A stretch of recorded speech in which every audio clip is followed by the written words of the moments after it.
ಇವತ್ತು ವಿಶ್ವ ತಂಬಾಕು ರಹಿತ ದಿನ. ತಂಬಾಕು ಸೇವನೆಯಿಂದ ಸಾಕಷ್ಟು ಅನಾರೋಗ್ಯಕ್ಕೆ ಜನರು ತುತ್ತಾಗುತ್ತಿದ್ದಾರೆ.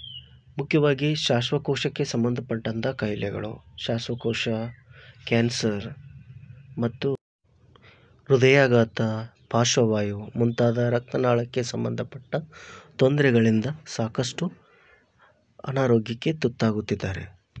ಕೇಂದ್ರ ಆರೋಗ್ಯ ಸಚಿವಾಲಯದ ವರದಿಯ ಪ್ರಕಾರ ತಂಬಾಕು ಸೇವನೆ ಯುವಕರಲ್ಲಿ ಜಾಸ್ತಿ ಕಂಡುಬಂದಿದೆ. ಪುರುಷ ಮತ್ತು ಮಹಿಳೆಯರ ಫಲವತ್ತತೆಯ ಮೇಲೆ ದುಷ್ಪರಿಣಾಮ ಬೀರಿದೆ.